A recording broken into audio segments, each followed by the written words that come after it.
દૈત્ય જેવી દૈત્યણ માતાઓ, જેના હાથમાં એક જ હાથમાં આશીર્વાદ, બીજા બધા હાથમાં હથિયાર હોય, એવી માં તમારા ઘેર બેઠી હોય, જેની સિંહ ઉપર સવારી હોય, જેની વાઘ ઉપર સવારી હોય.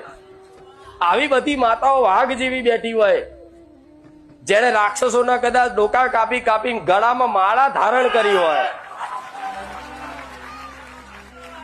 આવી માતાઓ ગોડાઓ ઘેર હોય અને તમે એવી શંકા કરો કે મને કોકે કરી નાખ્યું છે, તો તમારી માતાએ ફોટામાં રહી કે દીકરા આવી દૈત્યણ જેવી માતા તારા ઘેર બેઠી છે, તને શંકા છે ની?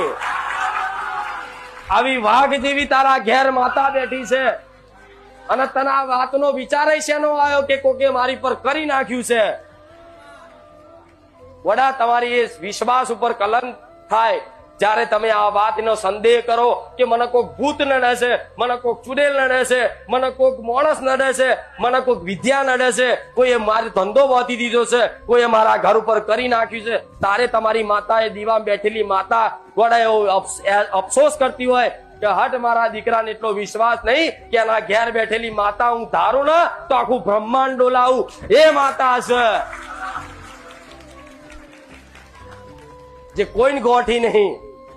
એવી માતાઓ ઘેર દીવો થતો હોય, બે ટાઈમ એના ભોણું ધરાવતા હોય, એના વ્યવહાર ટાઈમે આવતા હોય, એની આરતી કરતા હોય, એને ફૂલ ચડાવતા હોય, શ્રીફળા ચડાવતા હોય અને રોજ દંડવત થઈ અને પ્રણામ કરતા હોય.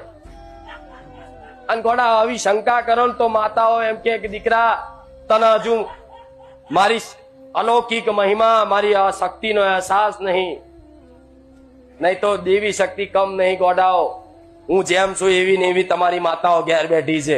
એમાં તલ ભાર આગુ પાછું નથી, 1% માત્ર આગુ પાછું નથી કે વધારે ઓછું નથી. તમારા ઘેર જેની એ બેઠી એની એ જ હહીશું અને હહીશું એની એ જ તમારા ઘેર બેઠી છે.